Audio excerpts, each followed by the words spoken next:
আসসালামু আলাইকুম। আশা করি সবাই আপনারা ভালো আছেন। আলহামদুলিল্লাহ আমিও অনেক ভালো আছি। তো আজকে আরেকটা ভিডিও নিয়ে চলে আসলাম। থাম্বনেল দেখে হয়তোবা সবাই বুঝতে পারছেন আজকে কি নিয়ে আলোচনা করব। আর যারা ভিডিওটা দেখবেন আশা করি সম্পূর্ণ ভিডিওটা দেখবেন। আর দেখতে দেখতে যদি আপনার ভিডিওটা ভালো লাগে তাহলে সবাই লাইক কমেন্ট শেয়ার করে পাশে থাকবেন। তো আজকে খুব সকালবেলায় ভিডিওটা শুরু করলাম। তো এখন প্রায় সকাল 6:30টার মতো বাজে। আর এখন কিছুদিন যাবত তো অনেক রৌদ্র উঠতেছে। তো সকাল সকাল যদি ভিডিওটা করা না হয় আসলে কিন্তু ভিডিওটা কিন্তু খুব ভালো হয় না। দেখা যায় রৌদ্রের জন্য তখন আর কিছু করা যায় না। আর এই তো সকালবেলা খুব সুন্দর করে মিষ্টি কুমড়া ফুলগুলো ফুটছে, দেখতেও কিন্তু অনেকটা সুন্দর লাগতেছে। আসলে ফুল দেখতে যদি হয় তাহলে কিন্তু একটু ভোরেই ছাদে আসতে হয়, তাছাড়া কিন্তু ফুল দেখা যায় না। তো দেখা যায় যে যেকোনো ফুলই সকালবেলা ফুটে আবার রৌদ্র ওঠার সাথে সাথে কিন্তু সেটা কিন্তু বন্ধ হয়ে যায়। তো সেজন্য কিন্তু আমাদের সকালবেলা ছাদে আসতে হয়। আর এই তো যেটা নিয়ে আজকে কথা বলবো সেটা হচ্ছে যে আমার বরবটি গাছে আমি একটা ওষুধ স্প্রে করার পরে কিন্তু আলহামদুলিল্লাহ আমার গাছের সবগুলো কিন্তু পোকা কিন্তু একেবারে কিন্তু সুন্দর শেষ হয়ে গেছে। তো এটার জন্য আমার একটু রাসায়নিক স্প্রে করতে হয়েছে। সেটা আমি আমার পিছনে যে ভিডিওটা আছে সেটা দেখলে আপনারা বুঝতে পারবেন। যারা সবসময় দেখেন তারা তো জানেন। আমি কিন্তু সবসময় কিন্তু গাছে রাসায়নিক স্প্রে করি না, একান্তই যদি বাধ্য না হয়ে যায় তখন। তো দেখা যায় বরবটি গাছ আর সিম গাছের এই জাপ পোকাগুলো কিন্তু খুবই বিরক্ত করে, মানে খুবই একটা খারাপ। এগুলো যদি একবার ফলের মধ্যে হয় তাহলে কিন্তু দেখা যায় সবজি বা ফল, অবশ্য ফলে হয় না, সবজির মধ্যেই হয়। তো সিম আর এই বরবটি এগুলো কিন্তু তাদের সঠিক যেই বৃদ্ধি সেটা কিন্তু হয় না। দেখা যায় ফলগুলো বেঁকে যায় বা সাইজে ছোট হয়, এ ধরনের কিন্তু হয়। তো সেই কারণে এই জাপ পোকা দেখার সাথে সাথে কিন্তু এগুলো কিন্তু আমাদের দমন করতে হয়। আর জাপ পোকার বংশবৃদ্ধি কিন্তু খুব দ্রুত করে। দেখা যায় আপনার আজকে যদি দেখলাম একটু, কালকে দেখলাম এই 3 গুণ কিন্তু বেশি হয়ে যায়। তো এর আগে যখন বৃষ্টি হয়েছে তখনও কিন্তু পোকাগুলো কিন্তু গাছ থেকে কিন্তু সরে নেই। তো তারপরেই দেখলাম যে আমার গাছে প্রচুর পরিমাণে পোকা হয়ে গেছে। সেটা ভিডিওতে আমি শেয়ারও করছি। তো তখন উপায় না দেখে কিন্তু তখন একটু রাসায়নিক আমার স্প্রে করতে হয়েছে। কারণ আমি যদি জৈব কীটনাশকের স্প্রে করতাম তাহলে যেহেতু গাছ এখানে বেশি আর পাতা অনেক বেশি, তো যতই আমি জৈবভাবে স্প্রে করতাম সেগুলো কিন্তু সবগুলো কিন্তু একসাথে কিন্তু মরতো না। আর না মরার কারণে যদি একটাও যদি থাকে বা 2টাও থাকে সেগুলো কিন্তু খুব দ্রুত বংশবৃদ্ধি করে। তো যার কারণে একটু রাসায়নিক স্প্রে করছি। তো তারপরে আলহামদুলিল্লাহ আজকে রেজাল্ট আপনাদের চোখের সামনে। এখন কিন্তু গাছে আমার পোকা আর নাই। তো এখন থেকে আবার আমি রেগুলার দেখা যাবে যে এখন আমি জৈব কীটনাশক যেটা সেটা স্প্রে করতে পারবো। কারণ এখন যেহেতু আমার গাছে আর কোনো সমস্যা নেই, তো এখন যদি জৈব কীটনাশক স্প্রে করি তাহলে যে ছোটোখাটো যে সমস্যাগুলো আছে সেটা কিন্তু সমাধান হয়ে যাবে। আর একজন আপু জানতে চাইছেন যে 1 লিটার পানির মধ্যে কতটুকু দিতে হবে? আসলে এটা আপনার বোতলের যে ওষুধের যে বোতল আছে সেই গায়ে লেখা থাকে। তো একটু কষ্ট করে ভালো করে দেখে নিবেন। হয়তোবা আমি এভাবে বললে আপনারা বুঝতে পারবেন না। তো যেহেতু যতটুকু লেখা থাকবে 1 লিটার পানির মধ্যে প্রয়োজনে তার চাইতে একটু কম দিবেন। কিন্তু তার চাইতে কিন্তু বেশি দিতে যাবেন না। কারণ যেহেতু রাসায়নিক, এটা যদি আপনি একটু বেশি দিয়ে দেন পরিমাণে, পাতায় দেন অথবা গোড়ায় দেন, যেখানেই দেন, পাতায় দিলে পাতা ঝলসে যাবে।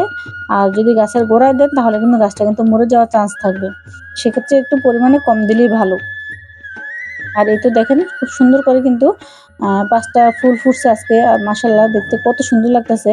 আর এই মৌমাছিগুলা কিন্তু খুব সুন্দর করে কিন্তু আপনি যতই হাত নাড়েন, যতই কিছু করেন, ওরা কিন্তু এখান থেকে যায় না।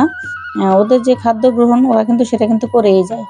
তো এটাও অবশ্য গাছ না লাগালে এটা কিন্তু আমাদের দেখার সৌভাগ্য হতো না। তো ছাদে আমরা বাগান করি বিধায় কিন্তু এই সুন্দর একটা মুহূর্ত দেখার কিন্তু আমাদের সৌভাগ্য আসলে হয়।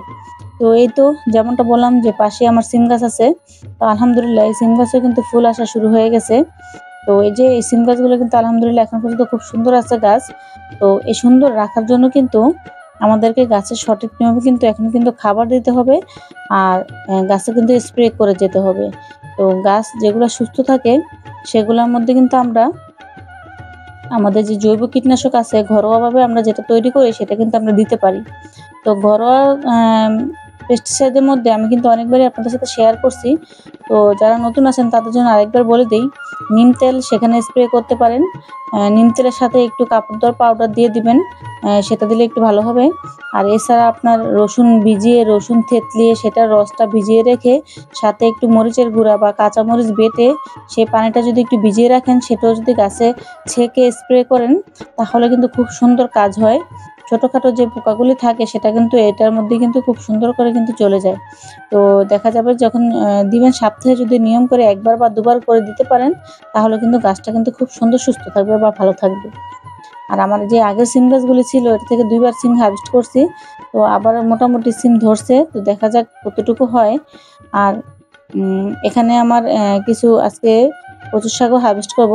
তো যেটা যত্ন না করি সেটা কিন্তু আসলে আল্লাহ পাক আরো বেশি দেয়। তো এখানে কিন্তু আমি কচুর শাক লাগাই নাই। আমার যে বেডের সাথে কিছু ওয়েস্ট ফেলছি সেটা থেকে কিন্তু আমার কিন্তু এই গাছগুলি কিন্তু এত সুন্দর হয়েছে। তো এটার কারণে কিন্তু আমার এখানে যে বেগুনের চারাগুলি ছিল সেগুলো কিন্তু আর বাড়তে পারে নাই। সেই বেগুনের চারা কিন্তু আমার উঠিয়ে ফেলতে হয়েছে ফলের সাথেই। এখন একটা আছে, সেটাও আপনাদেরকে দেখাবো। তো কচু শাক এরকমই, কারণ ছড়ালে কিন্তু প্রচুর পরিমাণে ছড়ায়। আর এরকম ছোট থাকতে কিন্তু একটু খেয়ে ফেললে ভালো। যে কোনো জিনিসই ছোট অবস্থায় কচি অবস্থায় খেতে কিন্তু খুবই ভালো লাগে। তো আজকে কচুর শাকগুলো সবটা হারভেস্ট করে ফেলবো। আর এখন যেহেতু সামনে শীতকাল আসতেছে, কচুর শাক কিন্তু তেমন একটা বাড়বেও না। আর পাশে মরিচ গাছ, তো মরিচ গাছগুলো এ পর্যন্ত আলহামদুলিল্লাহ ভালোই আছে। তো মরিচ গাছগুলি উঠাতে কিন্তু একটু কষ্ট হয়। যাই হোক, এই যে অফ ক্যামেরায় আপনাদের সাথে কথা বলতে বলতে অফ ক্যামেরায় কিন্তু আমি কিন্তু সবগুলি কচু শাক হারভেস্ট করে নিছি।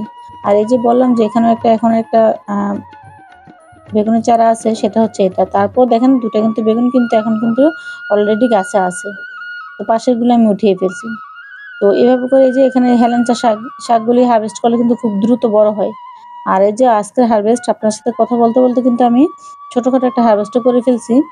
বরবটি সাইজটা কিন্তু মাশাআল্লাহ খুব সুন্দর হয়েছে, দেখেই বুঝতে পারতেছেন। মিষ্টি কুমড়া ফুলগুলো কিন্তু খুব সুন্দর। আর এর মধ্যে দেখুন খুব সুন্দর লতিও কিন্তু হয়ে গেছে। তো এগুলি যখন বাজার থেকে লতি কিনে আনছিলাম, তখন লতির যে মাথাটা থাকে, তখন সেটা কিন্তু আমি এই যে গাছ সহ যে মাথাটা থাকে সেটা লাগিয়ে দিয়েছিলাম। তার থেকে কিন্তু আমার এই গাছগুলি হয়েছে।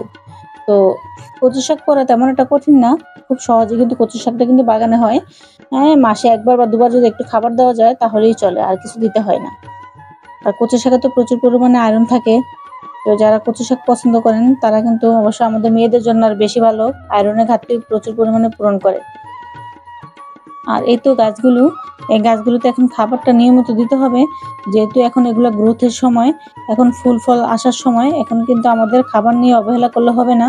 আর খাবার কিন্তু খুবই সাধারণ, আমি যেটা ব্যবহার করি আপনাদের সাথে সবসময় আমি শেয়ার করি, সেটা হচ্ছে সবজির খোসা ভিজানো পানি, আর হচ্ছে আপনার সরিষার খোল ভিজানো পানি। এই 2টা জিনিস কিন্তু আমি সব সময় গাছে ব্যবহার করি। এছাড়া কিন্তু আমি অন্য কোনো খাবার গাছে ব্যবহার করি না। আর সমস্ত টবেই আমার এই সবজির খোসা, কিচেন ওয়েস্ট এগুলা, আর হচ্ছে যখন বেডটা রেডি করি তখন চা পাতার সাথে দিই। এছাড়া আমি আর কোনো কিছু দিই না। তো আমি সবসময় বলে দেই, যারা গোবরের সার দিতে পারেন, জৈব সার দিতে পারেন, সেটা দিলে অনেকটাই ভালো হয়। তো আমি যেহেতু এগুলো দেই না বা দিতে পারি না, আমার আনার মতো সেখানে দেখা যায় যে সুবিধা নাই। সেজন্য কিন্তু আমি এই কিচেন কম্পোস্ট আর এগুলো দিয়ে কিন্তু আমি কিন্তু বাগানটা করি। তো তাতেও কিন্তু আলহামদুলিল্লাহ বাগানে কিন্তু আমার ফলন কম হয় না। আমি কিন্তু খুব সুন্দর করে কিন্তু বাগানটা কিন্তু আমি সেখান থেকে কিন্তু সবজি হারভেস্ট করতে পারি। তো এই তো আমার আজকের হারভেস্টিং বা আজকের যে শেয়ারিং আপনাদের কেমন লাগলো সেটা জানাবেন। আর কে কোথা থেকে ভিডিওটা দেখছেন সেটাও জানাবেন। কারো কোনো পরামর্শ থাকলে সেটাও আপুকে দিবেন। আমিও হয়তোবা আপনাদের সাথে কিছু শিখতে পারবো। আর আপনাদেরও কিছু জানার থাকে তাহলে আমাকে কমেন্টসে জানাবেন। ইনশাআল্লাহ যতটুকু জানি উত্তর দেওয়ার চেষ্টা করব। সবার কমেন্টসের উত্তর দেওয়ারই চেষ্টা করি। তো যদি কারো বাদ পড়ে যায় মন খারাপ করবেন না। সবাই ভালো থাকবেন, সুস্থ থাকবেন। আল্লাহ হাফিজ।